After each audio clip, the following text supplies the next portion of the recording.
Alright,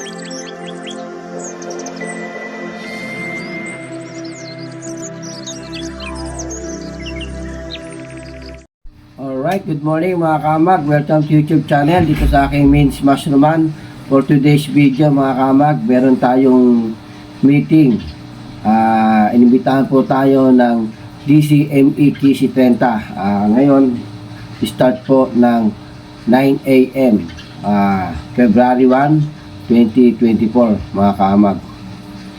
Huwag niyo po kalimutan subscribe ang radio station na yan. Like and share ang DCME KC30 sa pangunguna po ni Congressman Butch Pichay. Ang radio station na may puso at malasakit sa mga MSME. Alright mga kamag. Out mga kamag. Let's go! Hanggang Biyernes, alas 4:30 hanggang alas 6. Kasama si Mariano at Angeles. Dito pa rin sa DCME. Sa kanan ang ay paninibigan DCME. Nagtitulong. Hello? Hello, Sir Dexter? Hello po ma'am. Good morning po. Ayan. Nakamute siya, nakamute. Nakamute ka po. Paki-unmute po, sir. Ayan po. Ayan. Good morning po ma'am. Good morning po, sir.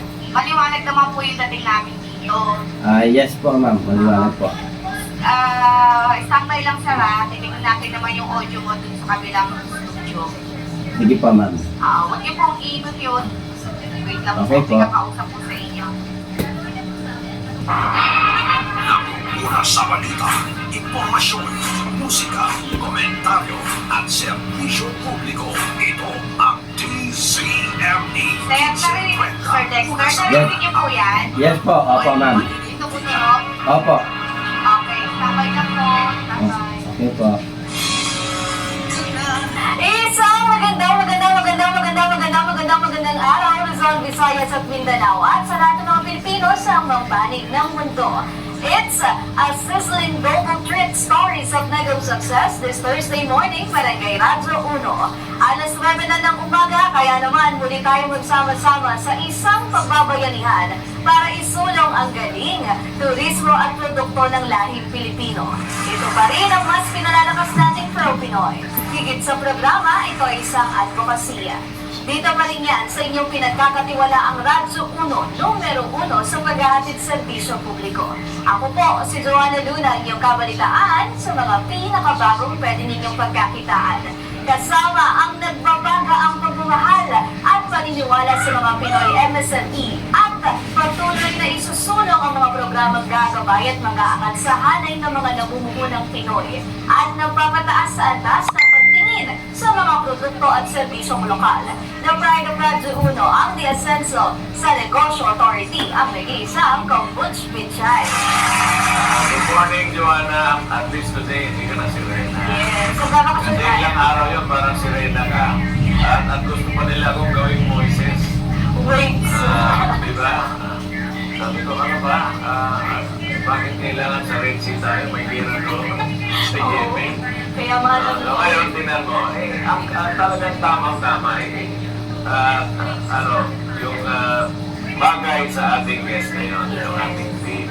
So, to our viewers all over the world, good morning, good afternoon, and good evening. At sa ating mga viewers and listeners dito sa sariling bansa, magandang umaga. Yes. Good morning po. Parang nasa bakasyon ko. Siyempre kasi, bagay na bagay sa ating Pagkain. produkto na ipopromote ngayong araw na ito. So, kailangan mabagay. Kaya alam nga naman, ang ipopromote natin ay pagkain pagkatapos sirena ka pa.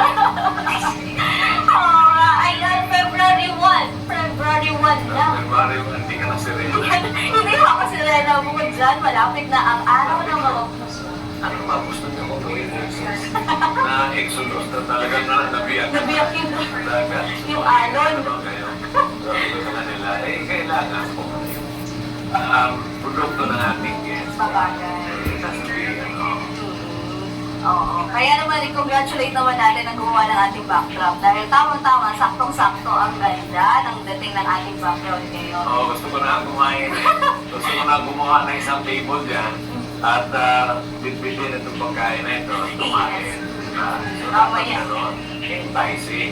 Isipin mo naman, kung ito yung produkto natin, tapos yung background mo ay talagang yung nabiyak na tayo.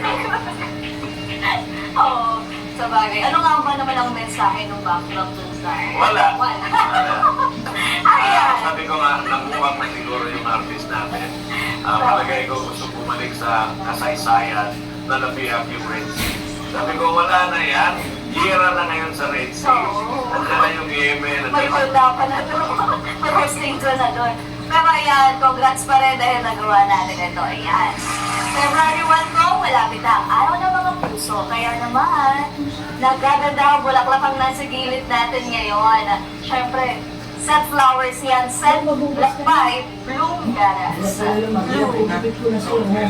Alam mo, ang gaganda ng roses, no? Yes. May pink roses. May pink, syempre. Hindi pa rin mawala yan. May red, blood red, diba? Tapos itong isa, parang anong kulay yan? Orangey, peach na... Oo, peachy. Lucky color for this year, sa atin. Palagay ko naman, kunyari may naliligaw, bibili sila sa Bloomberg. Ay, naku. Tapos papadala ng pinag-plastic ko ng Yes, of course. hindi pa siguro nagsasabi yung lalaki sa sagot. Nasagutin na. Oo, na agad. Di ba? Mas ang gaganda ng roses na yan. Oo. Bloom Bellas. Di ba sabi mo ko kasi kapag natuprote ka, bigyan mo na ng bulaklak. Bulaklak. Magigat niya na agad. Tapos lagyan mo rin. So, Makakaindi yung babae niya. tama! Ay, Oo. napakasarap yung nagkakil. Nakaugali ni Sir Sagani. Pag nakita yung bulaklak na yan, wow. Kasi yung mga roses na minsan binibigay maliliit na roses. Tingi-tingi. Sabihin, wow, hindi ko rin na nagbigay sa akin. Oo. Ganda. Naka-bloom bellas. At tinan mo naman ang mga pasabog.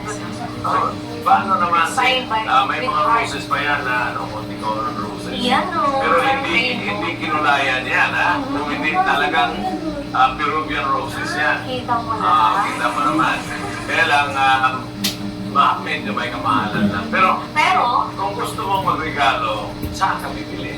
Bloom bellas. Paano ka makakabili? Online, ayan. Ito ang number din nila kung hindi nahihirapan kayong hanapin sila sa online. Pero sa online, Bloom Bellas PH sila. Sa Facebook yan.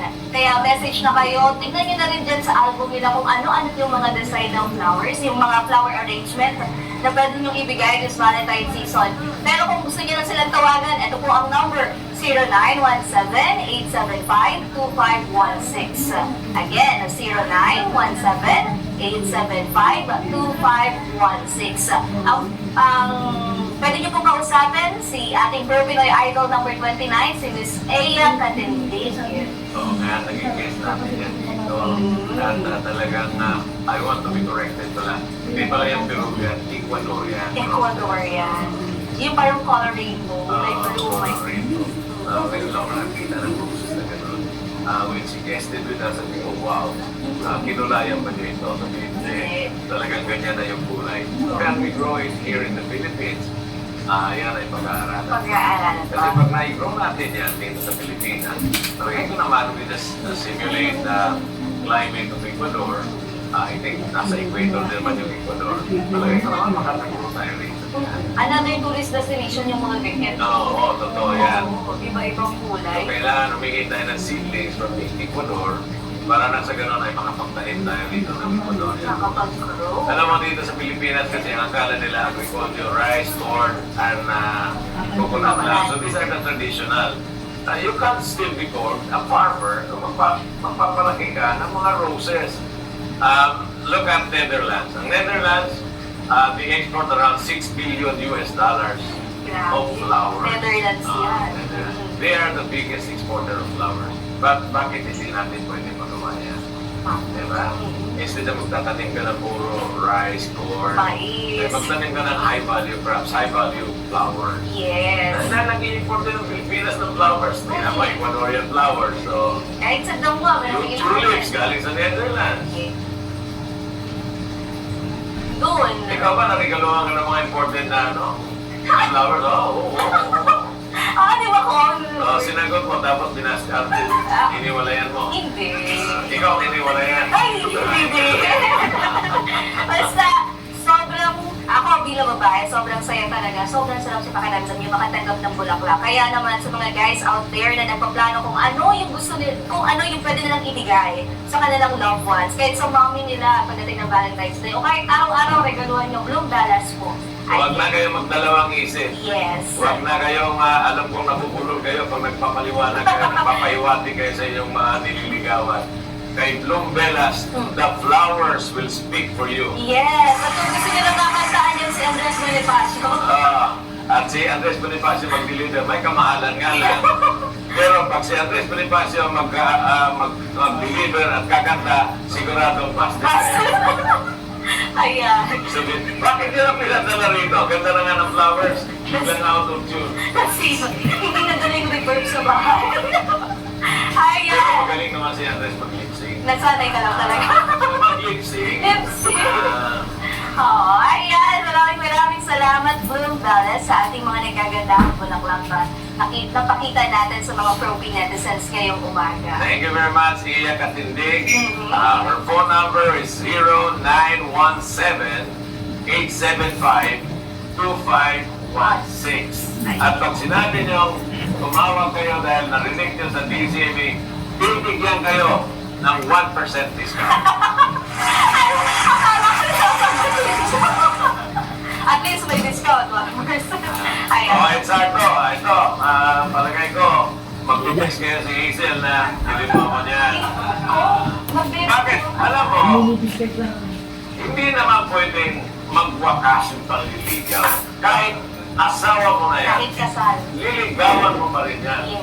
Because it is an unending love. Yes. Manifestation na, oy, hindi ko itong mamahal. Kaya nga ako. Exacto. Tumawag ka na kay Iya. Kaya katindig, sir. Kasi sabi nga nung guest natin kahapon, si Sir Marlon Pagustan, maraming pwedeng beses ikasal. Kasi nga, di ba, hindi natatapos ang pagmamahalan once na ikinasanay sa beses. Pwede pa sa golden wedding, di ba? May silver wedding pa. Kaya naman, Pero sa mag-boyfriend, may katapusan yan. pag nanalo ka kasama nyo katapusan sa may boyfriend. Wala ko sinasabing ikaw. Pasan Sabi kayo ko po. lang, sa mag-boyfriend, may katapusan. Why? Hindi pa naman talaga sila kasal. Kasi bago kayo magpakasal, siguraduhin nyo na hindi kayo Magpapahiwalay. In one wedding nga, sabi ng isang nag-speech, love means always saying, I'm sorry. Sabi ko, alam mo, sinabi mo yun dahil madalas kang magkamali sa asawa mo. Pero the best love is never having to say, I'm sorry. Na hindi ka nagkakamali. Diba? Kahit mali ka na, sabihin mo, ay, hindi ako sorry. Ay, pwede. Dahil hindi ako nagkamali. Pasaway yun. Ayan, dahil pagkakamali. Tawa ka ng tawa, Joey. Never nun. Never nagkamali. Madalas ka mga magkamali. Express lang. So, naniniwala ka, love means never having to say, I'm I'm sorry. sorry. Yan ang true love. Dahil alam mong, Iiwas. magagalit yung asawa mo, ginawa ko ito, huwag mo nang gawin. Iiwas. Hindi ibig sabihin na under ka kagaya kay Exacto. Ibig sabihin lang, sobra yung pagmamahal mo sa asawa mo. Kaya ka nagsusunod. Yeah. Speaking of pagkakamali, kahapon ang kausap natin, Kalima Handicrafts and Souvenirs. Kasi nga daw, sabi kay Sir Marlon ng kanyang mga kaibigan, mali ka ng pinasok ng negosyo. Kaya pinangalanan niya ito, Kalima. Oo nga. Mali ka. Binaligtad, mali ka. Oo. Pero, Pero, ngayon, papalik sa rin niya. kasi nakita naman natin ang gawa ng Kalima Handicrafts and Souvenirs. Talagang mga recycled wood na ginawa niyang bagong produkto na ang daming na naging interesado sa ating mga pro-P netizens, lalo na yung mga bahay. Yung tansan nga, ginawang motorsiklo. Motor. Kasi iba naman naman, what an imagination. Yung trabaho niya is a work of art. Artist, hindi yan nag-artist. Kaya, diba? Iba-iba yan. At yung bestseller na yung Chisney. Disney. Kasi yan ang pinag-uusapan sa ating bansa ngayon. Yung iconic nickname na sinasabi parati ni Congressman Alicia Benny Abante, iconic nickname. Kanina nakita ko sa diaryo, kahit yung China gumagawa na ng iconic. Kaya lang, mahal pa rin. Kaya doon na tayo sa Francisco. Dahil yung Francisco, less than 1 million, lifetime warranty yung battery at saka electric. It will clean the environment. Isipin mo, kung lahat ng sasakyan natin na electric, wala ka na makikigay sa mga Yes, safe na safe We na will be the natin. cleanest city in the world. Diba? Dito yan sa Metro Manila dapat talaga mag-start eh, kasi tayo yung populated Eh, ba't ikaw ba ako pinanonood na ako sa'yo? Marami nang sumasakay ng jeep, pero Nanonood na ako dyan eh, ba't ito ka? ang tawag doon Kaya ayun. Yung smog. Smog. Ibig sabihin nun, hindi maganda yung compression time. Kung busy, makikita mo, itim na yung laki usok. yung usok. Hindi maganda ang compression. Dapat yung noon time akin ako or bumili na ng bago. Yes. Pero dito sa electric motor, ang masisira lang dyan yung battery. Pero ang sabi ng Francisco, lifetime yung warranty niya. Pag nasira, palitan natin. Papalitan. At wala ka namang bibili ng fuel. Dahil i-recharge mo lang yung battery. Oo. Parang cellphone, i-recharge lang. Usong-usong ganyan sa ibang bansa kasi nire-charge Of pati course. yan. Si Andres nga, nag-recharge siya pag Sabado dito. Even as human being, nag-recharge. Napapagod, that's kailangan i-recharge. Oo. Marami po siyang pwede yung produkto na pwede niyong gawing souvenir. Meron din po siyang, nagawa sa baon ng yogurt. Baon ng yogurt, tapos meron siyang lampshade na marami din sinadjusting po, like yan ang polyester. Polyester. Ngayon, meron din dyan yung lalagyan ng cellphone para medyo lumaki yung tunog. Share mo. Malaki yung speaker. Makulog yung External sound. speaker. Makukulog yung sound. Gaganda yung sound. Yes. Oo. At meron din siyang mga used bottles ng mga anak na ginawa niya rin, parang pag-ilaw. Lampshade. Lampshade. Hindi parang lampshade. Lampshades. Ayan. Galing. Para sa mga gusto po siyang kontakin, meron po silang Facebook page, ang Kalima Handicrafts and Souvenirs. Siya from Mataan. Si Sir Abukay Bataan, si Sir Marlon Pamusta. Ayan. Dati po siyang miyembro ng Hukbong Dagat. Diba? Philippine Navy, and then nag-OFW. And then dalawang beses sa atin siya bumalik. On the third time, sinubukan niyang magnegosyo. Hobby. At dinidiscourage siya ng kanyang mga kaibigan. Mali ka dyan, pare. Pumunta ka na naman sa abroad. Pero yun ang sa tindi ng pagmamahal sa kanyang asawa. Sabi, Dito na hindi nag-stay. dito na lang ako. Oo. Kahit malaki yung sahod sa abroad, kung malalayo naman sa pamilya, diba? Pero hindi mo sa time na 15 na yung employees nila. So ngayon, at the moment, dalawa na sila ng asawa niya, pero dumadami na naman yung order. Yes. May mga on-call naman na magagawa. Yun na nga. So, yun ang Kalima. Kalima. Malika. Baliktad ng Malika. Baliktad ng maliga, pero tama talaga lahat ng desisyon ni Sir Marlon sa I buhay. was able to prove it wrong. So Yes. ngayon sabihin ng Malika yun. Mali kayo. Baka magbago sila ng pangalan. Ayan, Kalima Handicrafts and Souvenirs po para po sa inyong mga celebrations. Kung kailangan niyo ng mga pamigat ay sa mga guest, kontakin niyo na po si Sir Marlon Pamusta. Ayan. Kaya naman sa pagpapatuloy ng ating mega-usapan para sa linggong ito, tampok ang dalawang kwento na naman ng pagtatagumpay sa larangan ng pamumuhunan. Last Monday ay ating napag-usapan ang kalagayang agrikultural, mayroon ng Liliw Laguna. At isa sa mga naging tampok na diskusyon na yan ay ang Uraro, na isa sa mga native delicacy ng nasabing bayan. At para matulungan ang ating programa, ang mga Uraro farmer, ganon din naman, ating sisilipin ang kasalukuyang kondisyon ng mga kabuhayang nakadikit sa napakamahal na root crop na ito. Tayo'y pinaunlakan ng 20 dekada ng gumagawa ng masarap na Uraro cookies, ang Mitch Uraro. At dahil ayaw namin kayong mabitin sa mga usapang pangkabuhayan, makakasama rin natin ang isang 2 taon ng sizzling restaurant na ang kanilang operating hours ay naghugat dahil sa kawalan ng makakainan sa kanilang lugar sa gabi hanggang madaling araw. Kaya naman, para painitin ang malalamig na gabi ng mga taga-Camarin, Caloocan, itinayo ang isang mag-partner ang Otit's Midnight Kitchen. Ayan, ang kwento ng journey to Negros success ng dalawang yan, ihatid namin maya-maya lang. Yan, mamaya-maya lang yan, kaya bantayan yung programa namin. Okay, umalis dyan. Siksik-liglig. Oo. At sa unang linggo ng Pebrero, baka ito na ang swerte mo at maging aming ika-20 Pro Pinoy partner na tatanggap ng 5,000 pesos panimulang puhunan. Sundin lang ng tama at kompleto ang ating Pro Pinoy Partner Mechanics. I-like, mag-tag ng inyong 5 Facebook friends at i-share ang ating Pro Pinoy live streaming, mag-komento tungkol sa ating episode at huwag kalimutang gamitin ang hashtag para sa araw na ito. Hashtag Pro Pinoy Double Success. Double Success. Ayan. Pero bago yan, atin muna ang kumustahin ang mga pinakabagong kaganapan sa mga negosyo ng ating mga Pro Pinoy Idol sa ating Pro Pinoy Idol Kumustahan. Pinoy Idol. Kumustahan.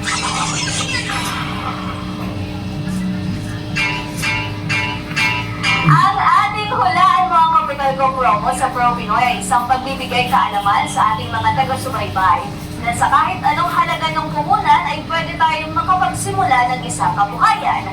Subalit mayroon din tayong mga nagiging panauhin na ang kanilang kasibagan, dedikasyon, and take note, walang inilabas na anumang halaga sa kanilang pagsisimula. At isa sa mga bumida sa linyang iyan ay ang magaling na mushroom farmer from Minsk, Miraculous Mushroom, na ngayon ay nagbibigay seminar na rin sa mga nais matuto ng mushroom cultivation. At para ikwento yan, nagbabalik ang owner at manager ng Ang Sarap na Mushroom Chicharon from Minsk Miraculous Mushroom. Pro Pinoy Idol number 60, si Mr. Dexter Amatorio. Good morning po at welcome po sa Pro Pinoy. Good morning po, ma'am. Lalo po kay Congressman Butch Pichay. Kumusta po kayong lahat po dyan sa studio? Good morning, Dexter. Ayos naman kami. Kumusta ka naman? Alam ko naman na talagang itong negosyo mo ay talagang hulog sa inyo, kaya ang tawag miraculous.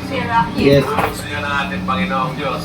At parati kong pinagmamayabang na si Dexter at ang kanyang asawa nagsimula ng negosyo, walang puhunan.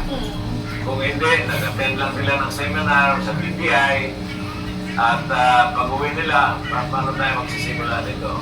Biglang may tumawag sa kanila. At ang sabi, merong nag-iwan dito ng worth 3,000 na plastic. Yun ang simula Yun po. Ayan. At alam mo, Alam. talagang mahal na mahal nila yung mushroom, yung simula nila doon sa kwarto nila nilagay. Di ba, Dexter? Yes po. Totoo Sa po, kwarto Kuya at araw-araw inihimas. Yes, po. Talaga po. Kwentuhan niyo naman po kami kung ano yung mga pinakabagong kaganapan sa negosyo natin. Ito po, mula po nung ako po ay na-connect po sa DCMA Kisikleta kay Congressman Butch Pichay. Talaga pong napakaganda po ng development na naibigay po nito sa aking negosyo. Talaga po ito nakilala at nadagdagan pa po ng maaari ko pong masuplayan kagaya po ng pure gold. Yan po. At marami pong tumatawag na rin po sa aking mga bagong kliyente na gusto nilang matikman yung aking masarap at pinagmamalaki na Minsk Crispy Mushroom Chicharon na panalo po sa panlasa at kalusugan. Totoo yan. Isa yan sa mga pinakamasarap na chicharon na natikman ko. Uy! At alam mo, Dexter, may babalita ako sa iyo sa pagkaganda ng news na ito. Sinusubaybayan yung ating programa Pro Pinoy ng presidente ng Pure Gold na si Vincent Go. One day tumawag sa akin siya. Alam mo, Tito Boots, napaganda ng programa ng Pro Pinoy dahil tumutulong sa mga MSMEs. Yung Pure Gold ay tumutulong talaga sa mga maliliit na negosyante kagaya ng Aling Puring. Sa Aling Puring, 1,400 na yung nagiging members ng Aling Puring. Wow! Ito yung mga kumpanya na nagtitinda. Yeah. Ngayon, sabi niya, dahil sa ganda ng programa ninyo, gusto naman namin tumulong sa mga gumagawa. Yung mga MSMEs, yung mga maliliit na negosyante, gusto naman namin tumulong para umunlad sila. Dahil pag umunlad sila, sabi ni Vincent ko, uunlad yung ating bansa. Dahil maraming mabibigyan ng employment, at siyempre direct and indirect, yung mga suppliers ng raw materials, pwede na matulungan. Plus the fact na yung mga MSMEs, pag kumita yan, nagbabayad din ng buwis. Tax. So, antay-antay ka lang dahil gagawa ng corner ang Pure Gold. Itong corner na ito ay ilalagay doon yung Propinoy. At lahat ng naging guest ng programang Propinoy ay makaka-avail doon at makaka-display ng kanilang product. Kaya alin po Ganyan sa ang tindahan, mangyayari. alin po yun. Maraming salamat po. So, tingnan mo naman talagang ginagampanan ng Pure Gold yung social responsibility nila sa taong bayan. Kaya palakpakan natin yung Pure Gold. Ayan. Ito. So ngayon, di ba may sinabi ako sa'yo dati kasi yung bili mo ng tawag nito, yung packaging mo ay around 10 to 12 pesos. Opo. So magkano na ngayon ang bili mo? Mas tumataas pa po kayo, Congressman, yung pong pouch na yon. Dali po, abot na rin po siya ng 13 per piece. Opo. Meron kasi ako na contact na 5 piso lang yung pouch. Naalala ko may isang convention, mga food convention din, na nakita ko yung kanilang kumpanya. Kasi ang ginagamit nila yung mga digital na, kaya Opo. mura. Ayun, opo. Digital kasi mumura ka dahil wala ka namang bibili na lalo na kung plastic, photography or printing. Mahal kasi yung copper plate. Yes So po. kaya mahal yung sa iyo dahil copper plate ang ginagamit nila. Pero yung digital kasi wala eh. So mura. Opo. At saka walang minimum order. Yung sa iyo may minimum order. So pag-usapan natin, hindi ko lang nabigyan ng pansin yan, but I think you can reduce your cost of packaging Yes, from opo. 30 to 5 pesos. Wow. Opo. Yun po talaga, Congressman, ang gusto ko pong mangyari po sa aking pouch na talaga po ma-customize para po mas maganda po yung maging development ng aking sales. Opo. Sige, tutulungan ka namin. Tutulungan dito sa programa po.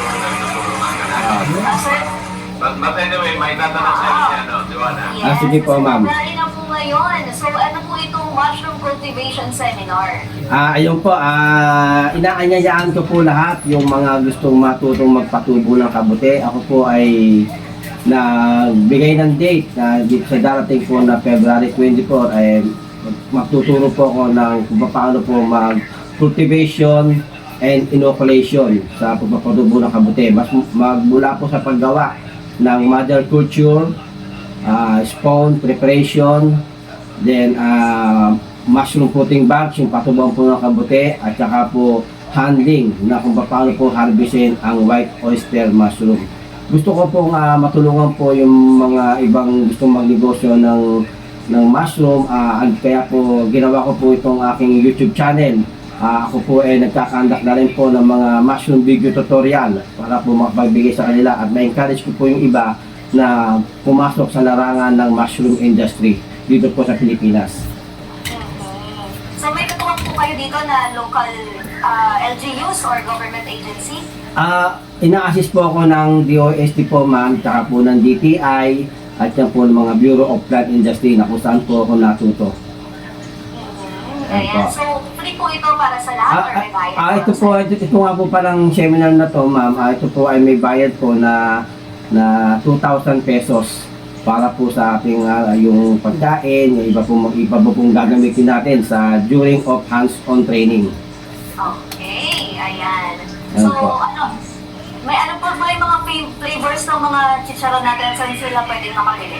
Ito pong, meron po akong 8 flavor po, ma'am, ng aking Mince Crispy Mushroom Chicharon. Meron po tayong 8 flavor na meron po cheese, yung pinaka-paborito po ni Congressman. Ayan po, yung garlic flavor, barbecue, chili barbecue, salted egg, yan po original flavor, yan. Sour cream, yan po yung mga flavor po. At ito po ay maaari nyo pong mabili. Diyan po sa King Bake Shop na may Santa Cruz, Manila, Bambang. At diyan, marami din po kayo makikita niya sa mga Petron, NLEX, at dyan po sa San Fernando, Pampanga, Lulaima, at sa Nathaniel Bake Shop, at marami pa pong iba po na nagdi-distribute ng aking produkto. At ma'am, ito po ay talaga pong matagal ko na pong hinihintay, yung pong Pure Gold, at soon po, at yan po ay makikita nyo na rin po sa ilang branch po ng Pure Gold. Ayan, pinakilala ko siya kay Sir Vincent ko. At sabi niya tutulong. Alam mo, hindi basta-basta madali pumasok dyan sa Pure Gold. Yes. Dahil Pure Idol yan. Idol ko si Dexter kasi. Thank you po, ma'am. Namumuna na ako si Dexter, walang tulong ng langit. Talaga po. Sobra po nakakapit ko sa Panginoon Diyos po, Congressman. Okay, so Okay. thank you so much po, Sir So, Dexter. can you invite now our viewers and listeners na ang kiligin yung produkto natin?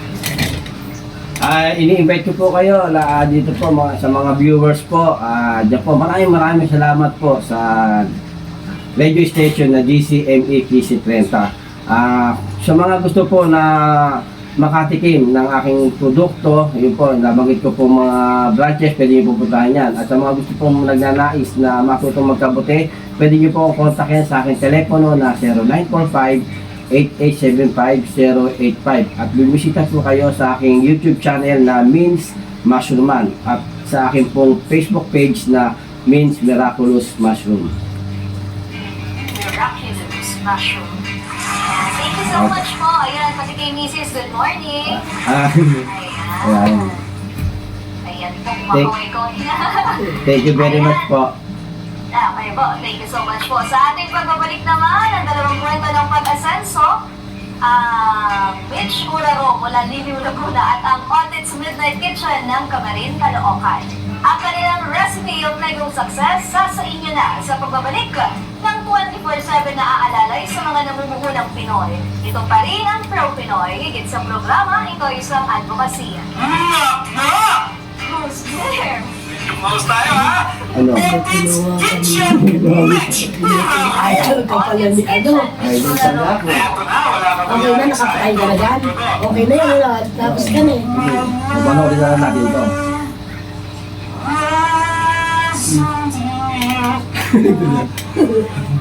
Alright mga kamad, tapos na po yung ating kumustahan dito sa DCME Kisi 30 sa pangunguna po ni Congressman Butch Pichay. For today's is February 1, 2024. Alright, thank you for watching and God bless you all. Bye!